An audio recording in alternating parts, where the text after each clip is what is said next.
जाएगी। हमारे पास खुफिया रिपोर्ट की वो कॉपी भी है जिसमें हल्द्वानी हिंसा की पूरी प्लानिंग का सबूत है। उत्तराखंड के हल्द्वानी में जो हिंसा हुई वो कोई मामूली हिंसा नहीं थी। यह हिंसा सुनियोजित तरीके से की गई। उपद्रवियों ने हिंसा को अंजाम देने के लिए 4 लेयर तैयार की थी। पहली लेयर में ढाल बनाने के लिए महिलाओं और बच्चों को रखा गया। दूसरी लेयर में पत्थरबाजों को रखा गया जिन्होंने खाली पड़ी छतों पर पत्थरों को जुटाया और पत्थरबाजी की। इसके बाद तीसरी लेयर थी। तीसरी लेयर में पेट्रोल बम से हमले करने के लिए लोग तैनात थे जो बोतल बंद पेट्रोल बम से लगातार हमला बोल रहे थे। और चौथी लेयर में वो लोग थे जो पेट्रोल बम बना रहे थे और हमलावरों को पास कर रहे थे, यानी कि हमलावरों को पेट्रोल बम बना कर दे रहे थे। हल्द्वानी के बनभूलपुरा में अवैध निर्माण के ध्वस्तीकरण के खिलाफ स्थानीय आबादी ने हिंसक रूप कैसे अख्तियार कर लिया, कैसे 5 से 6 घंटे तक जमकर हिंसा हुई। पुलिस प्रशासन की अब तक की जांच और स्थानीय लोगों से जी न्यूज से बातचीत के आधार पर यह बात सामने आई है।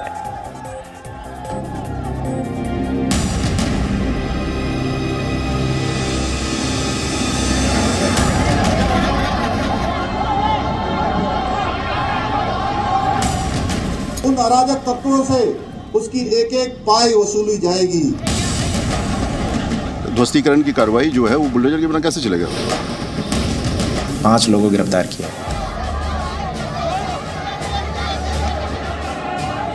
जब घंटों सड़क पर तांडव मचता रहा, चारों तरफ हाहाकार होता रहा, जब हिंसा की लपटों ने लोगों का सीना छलनी कर डाला, जिसमें कई लोगों की जानें भी चली गई, तो बड़ी संख्या में लोग जख्मी हो गए। देवभूमि उत्तराखंड में ऐसी तस्वीर की शायद ही किसी ने कल्पना की हो, लेकिन वो सब कुछ हुआ और देखते ही देखते एक शहर सुर्खियों में आ गया। ऐसी हिंसा हुई कि कुमाऊं की प्राकृतिक खूबसूरती में यहाँ का प्रवेश द्वार कहे जाने वाले हल्द्वानी में बदनुमा दाग लग गया। हालात ऐसे बन गए कि खाकी से लेकर पत्रकारों की कलम तक तोड़ दी गई। शांति के माहौल में जहर घोलने वाले गलतफहमी में रहे कि वो बच जाएंगे, लेकिन वो मुमकिन नहीं है।